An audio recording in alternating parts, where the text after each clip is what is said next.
Well, hey there, nobody's gonna do it for you.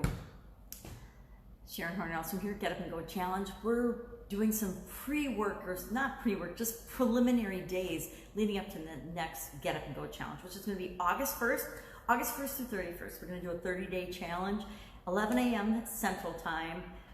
This page, same bat channel, same bat page, if Batman had a page, or Batgirl, or Batwoman, or Bat Robin, I guess it was Batman and Robin, right? So 11 a.m. starting August 1st. Yep, it's Saturday. It's next Saturday. From the 1st to the 31st, every day at 11, we will be doing a Get Up and Go challenge. It's going to be under 10 minutes. Somehow I'm going to break that challenge down and make sure that it's less than 10 minutes so you can do one little thing every day to move you massively forward in your life. You get to pick the area, unless I decide between now and then that I think there's an area that everybody's screaming about and we should focus on for 30 days. Otherwise, you get to pick the area: physical, mental, emotional, spiritual, financial, relationships, or contribution. You get to pick which area you want to work on for that 30-day period. I say whichever area is screaming at you the most, that's the one to work on. Because each of us are different, and what we need right now is different for each and every one of us. And what I like about these challenges, what I love about the challenges, is that it breaks things down into little pieces so that we're making massive results and progress, even though it doesn't necessarily feel that way. So I can guarantee you're going to get results in this 30-day challenge, and that you're going to be better off than you are before you start the challenge, in whatever way you so choose. So today, I want to talk about nobody can do it for you.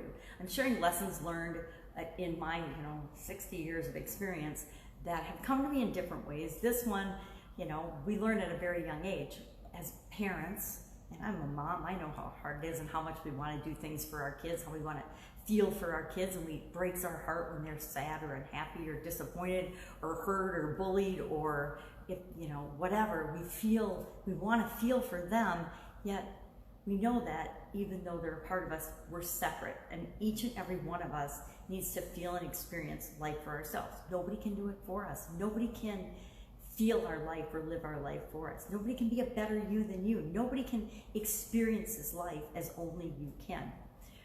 As when our kids are little, we coach them and we cajole them and we motivate them and we bribe them and we get them to walk. But the truth is, we can't walk for them. We can't crawl for them. We can't walk for them. We can't talk for them. We can only model and then, bring them along and teach and coach and train them. But it's up to them to actually walk. It's up to them to actually learn. It's up to them to actually feel and grow and become the person that they're meant to be. Nobody, as much as we want to, we can't do that for another human being.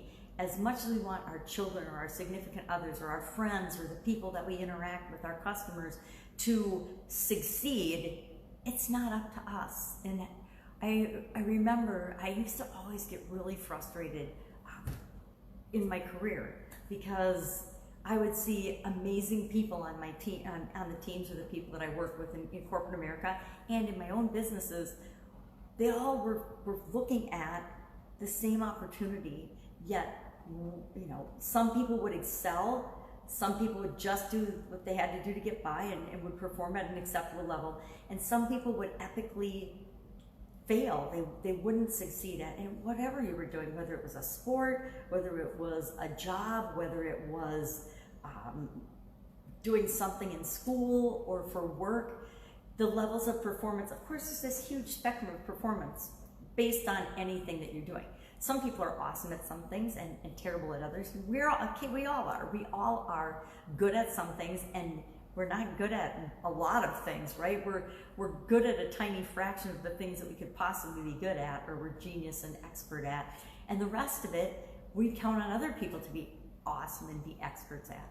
I don't ever want to be an expert at someone else's health, so I don't want to be a doctor or anything, but only I can be an expert about my health. Yep, doctors can help us and coach us and prescribe and guess at what's going on in our body, but who knows more and better than we do?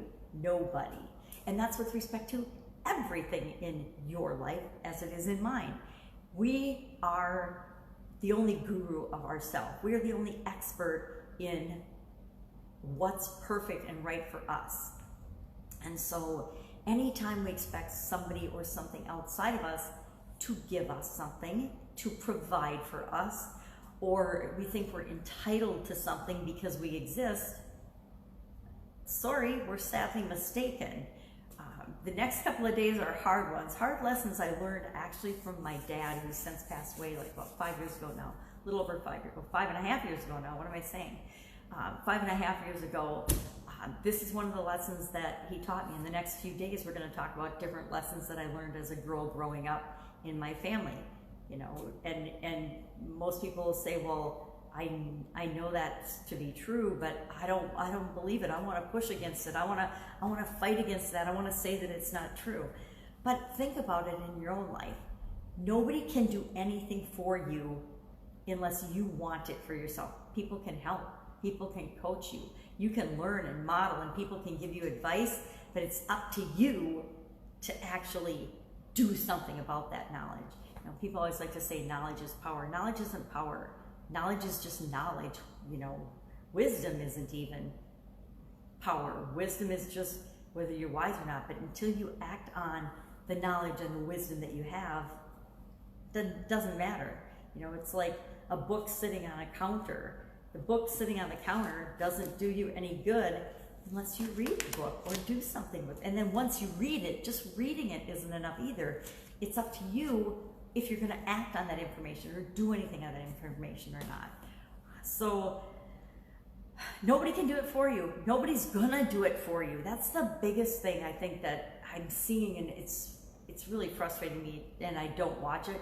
But the politics and the posturing and the promises that politicians as a whole, and bosses. Have you ever had a boss that made promises and didn't deliver? Have you ever had a friend that made promises and then they never delivered on that? And you expected that they were going to keep their word, and then you're all disappointed because they don't.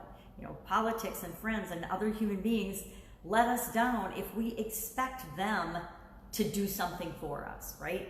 You can do a favor for somebody, but you can't expect it, and you can't expect that if you do a favor for somebody, that same exact person is going to do a favor for you in return.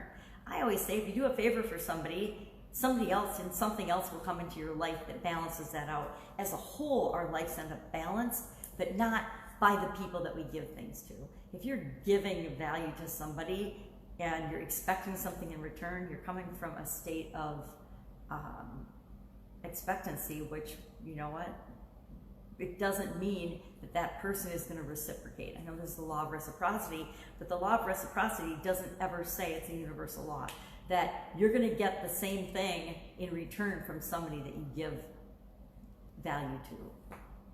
So I love this one. It's you know, kind of right along the lines of taking 100% responsibility for yourself, which I think we talked about on day 4, or P4, preliminary day 4, taking 100% responsibility for yourself. And this is sort of an extension of that.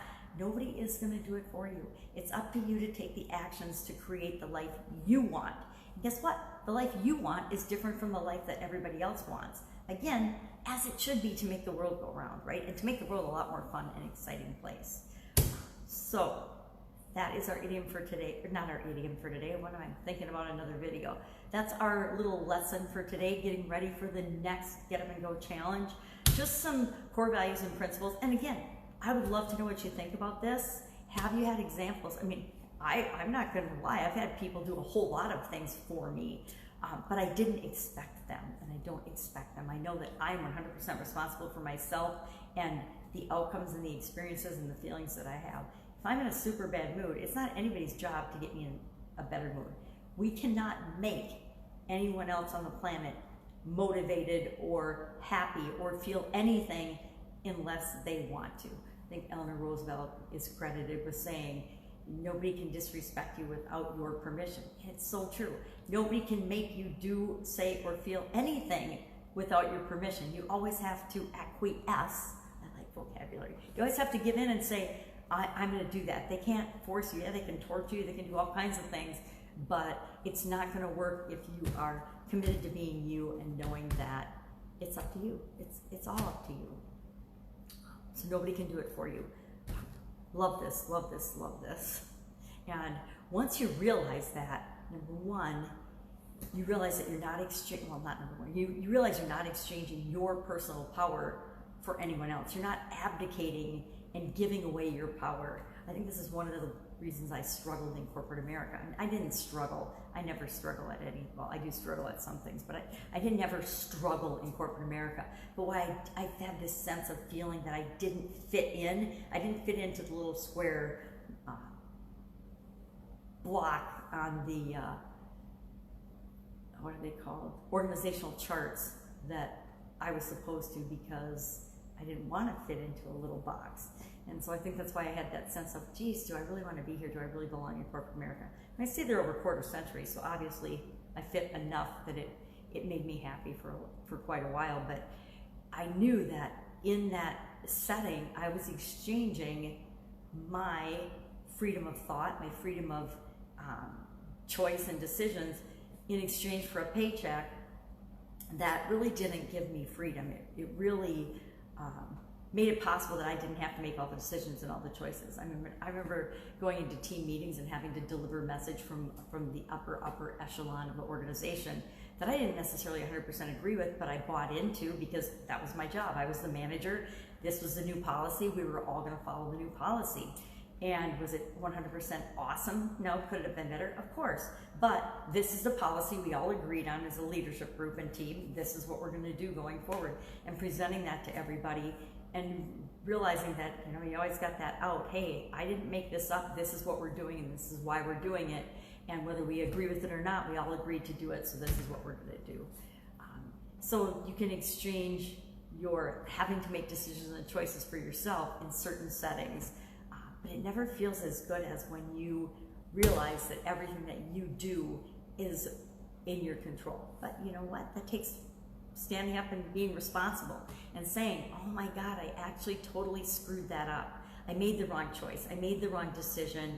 I tried this and it epically failed. So what, right? So what? It doesn't matter. We'll figure it out. We'll do something else. We just get ourselves up and we dust off our knees, our skinned knees. We put some Band-Aids on them and we move on and we try something else. That's it. Go out, have an amazing day. If you have any questions or concerns or ideas for this upcoming challenge, hit me up in the comments below. Otherwise, I will be with you tomorrow with another interesting lesson learned. This is a biggie. This is a really biggie as well. I've got a couple. Like I said, these are big deals, and they didn't always be lessons that I learned the first 100 times. Sometimes it wasn't until 110, 270, 8,000 times of trial and error before I figured out and learned these lessons. But once you learn them and you internalize them, you've got them and you make them your own, it's just like our values and our beliefs. Once we make them our own, they're ours forever until we choose to change them. All right, catch you tomorrow. Bye. Have a great day.